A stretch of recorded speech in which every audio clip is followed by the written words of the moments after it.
my god, je ne sais plus quoi dire, je ne sais plus quoi faire. Suis-je dans une vidéo ou suis-je à bord de terre?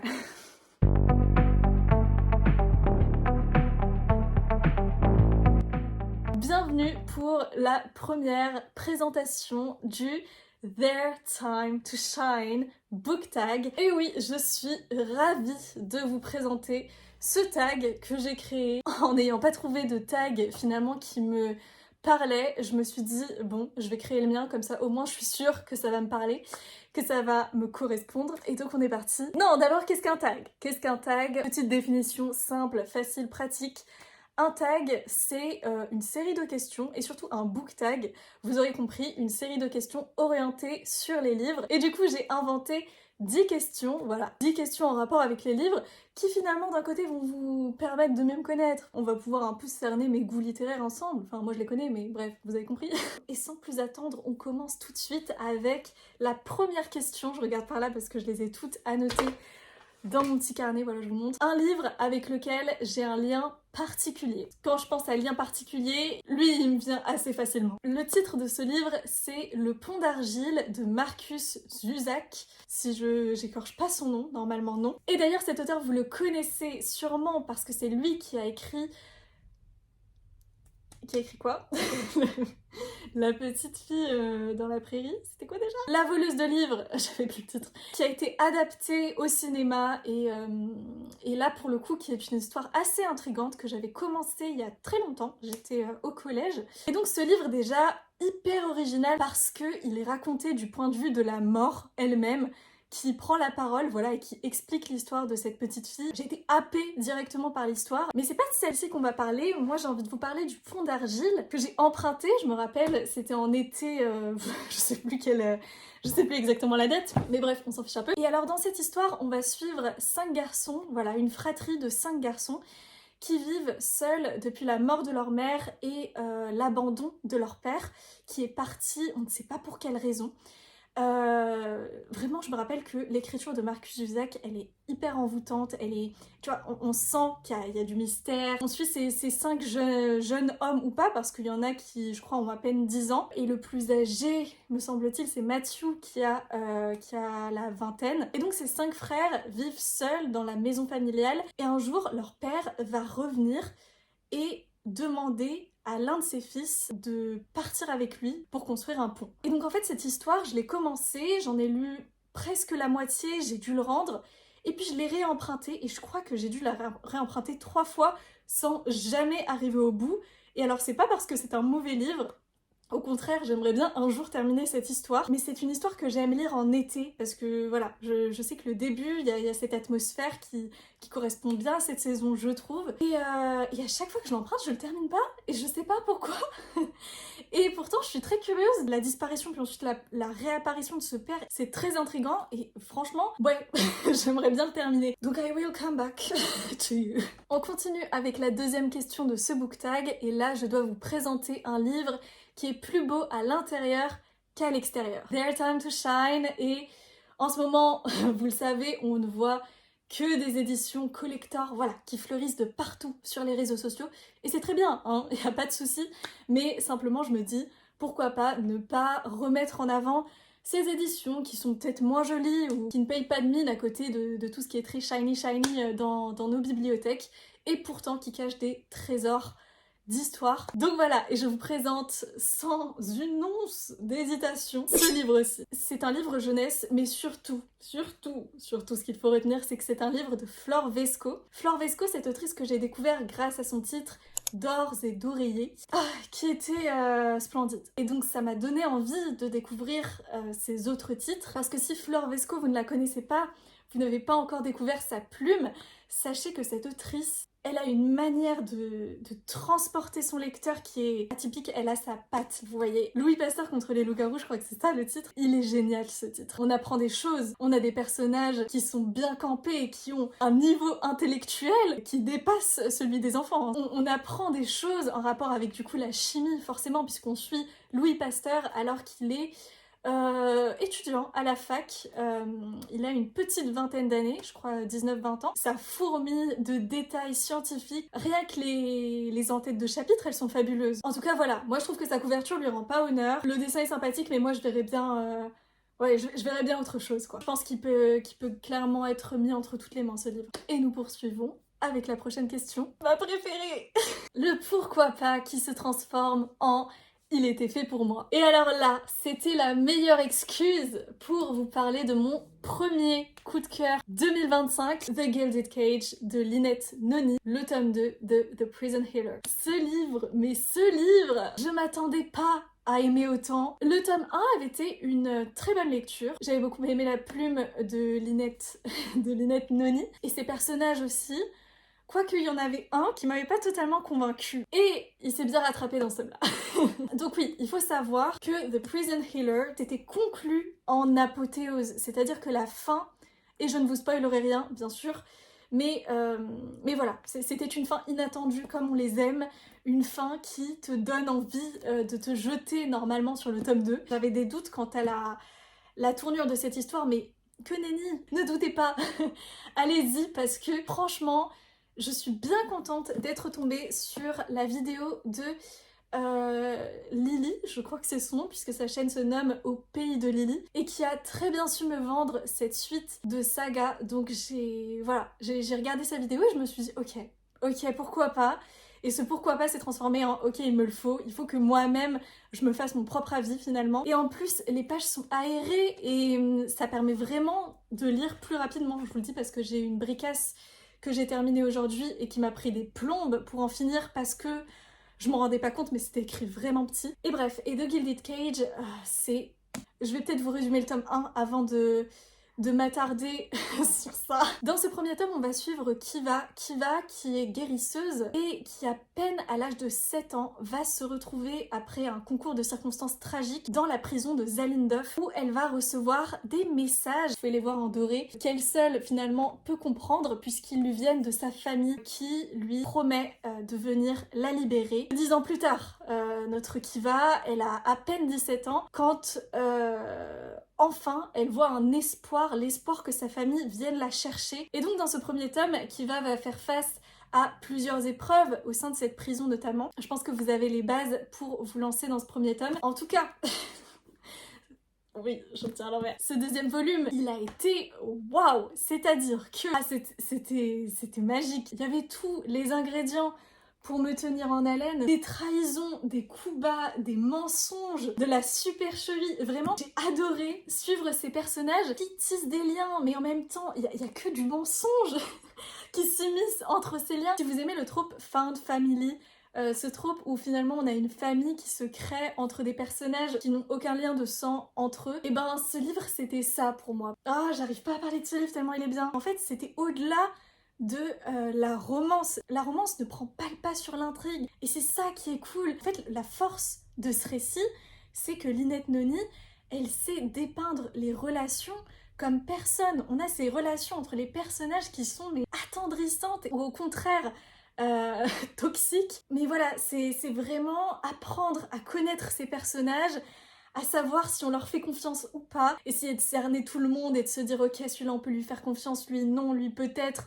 même le cocher on va le suspecter de mensonge. J'ai ri, j'ai pas pleuré, j'ai été investie dans cette histoire et j'ai très envie de la poursuivre forcément, mais en même temps c'est la fin. Il y a eu tellement de choses qui sont passées dans le deuxième tome que forcément, il y a un développement, donc je vais pas retrouver exactement les choses comme j'aurais aimé qu'elles soient, mais en tout cas, je m'attends à ce que ce soit... voilà, juste lire ça, ça met dans l'ambiance, à ce que ce soit dans la lignée du tome 2, et souvent c'est très prometteur. Franchement, je vous le dis, quand les auteurs réussissent leur tome 2, c'est-à-dire qu'elles réussissent à pas en faire... Vous savez, ce tome pivot où on a quelques informations, mais en même temps on sait que tout va s'enchaîner dans le tome suivant. Non, là vraiment le tome 2, pépite, moi j'ai adoré. Je pense que vous l'avez compris. Et cette autrice a beaucoup de courage parce que elle explique à la fin du deuxième volume qu'elle l'a écrit pendant Covid, mais que c'est à ce moment-là aussi qu'on lui a diagnostiqué une maladie auto-immune. Et voilà, elle a eu ses combats. Et j'ai aussi appris, c'est toujours dans les remerciements, il y a plein d'informations sympas. Et donc j'ai appris aussi à la fin de ce deuxième volume qu'elle était notamment amie avec Jessica Townsend. Et donc c'est une transition toute trouvée pour passer à la troisième question. Non, la quatrième question. Quand est-ce qu'elle arrive, cette suite que j'attends de pied ferme?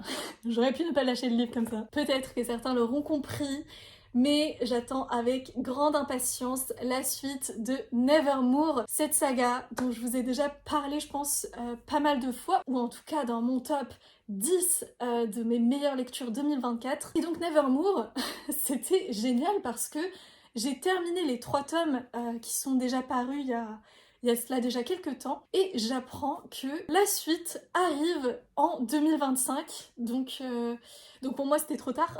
Moi je la voulais tout de suite la suite, mais non, j'étais contente parce qu'il y en a qui l'attendent depuis plusieurs années si j'ai bien compris, donc moi il fallait que j'attende encore quelques mois. Enfin, je dis ça, mais c'est pas vrai. C'est vrai pour ceux qui la lisent en VO, puisqu'elle sortira en avril 2025 pour nos amis anglophones, mais les personnes qui ont commencé en français et qui aimeraient bien terminer en français, c'est vrai que je crois pas qu'on ait encore de date. Ça devrait pas tarder, j'espère, mais bon, après il y a tout le système de traduction, donc à voir. En tout cas, Nevermoor, c'est un incontournable. Je sais pas pourquoi je pensais de voir, mais c'est vraiment, ouais, c'est un incontournable dans le genre fantastique. So, ensuite nous avons... Ah oui, j'adore cette question aussi. En fait, c'est moi qui les ai. Bref, ton mois de naissance, c'est le numéro de ton étagère, et ton jour de naissance, c'est le numéro du livre à présenter. Comme je suis née un 9 avril, et bien en fait on atterrit pile ici. C'est marrant parce que maintenant vous pouvez les voir du coup. Je suis très contente que ça tombe sur celui-là, parce que Éléonore de Villepoix, déjà elle écrit merveilleusement bien, c'est une autrice française, et La Ville sans vent, c'est une duologie que, alors j'ai beaucoup aimé, en tout cas suffisamment pour m'acheter la suite, mais j'ai pas encore terminé la suite. Bref, en tout cas, dans ce premier volume, très shiny, on va suivre des personnages avec des prénoms bien originaux, puisque notre ami Lastianax, à 19 ans, termine sa formation de mage et se voit surclassé. Le gars va être surclassé parce que son mentor va décéder dans des conditions très mystérieuses. Et du coup, voilà, ça va le propulser au niveau le plus haut d'Hyperborée. Hyperborée, qu'est-ce que c'est? Eh bien, c'est tout simplement cette ville qui est protégée sous un dôme, mais ce n'est pas le plus important.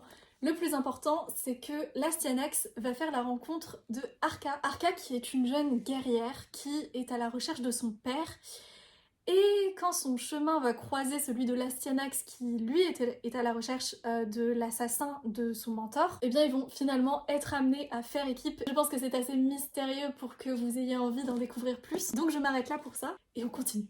Ah, la fameuse 6e question, qui n'est pas une question. Je dois vous lire un extrait d'un de mes livres préférés, sans spoiler.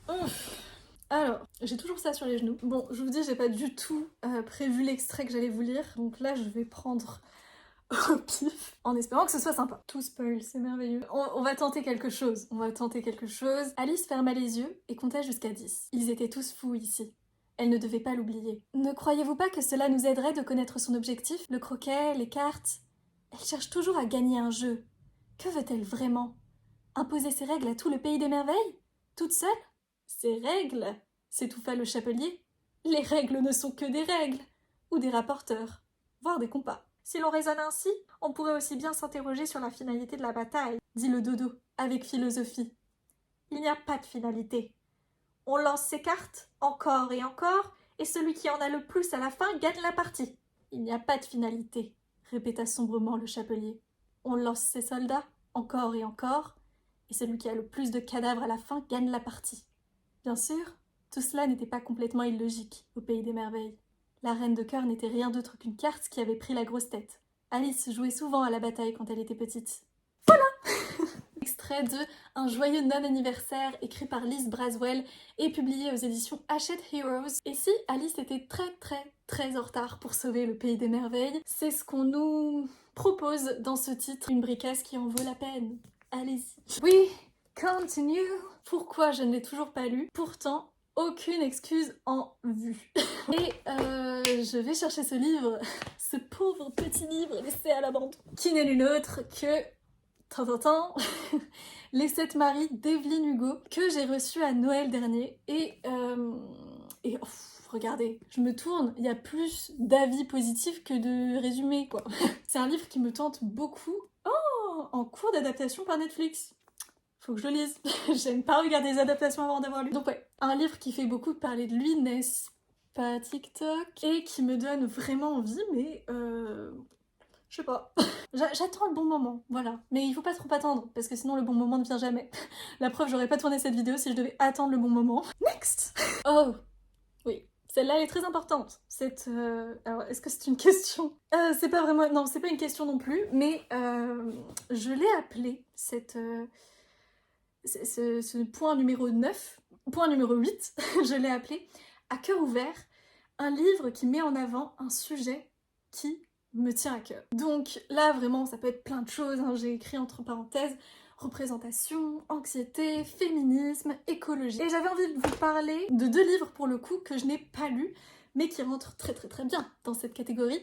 Le premier titre s'intitule « Au large des villes ».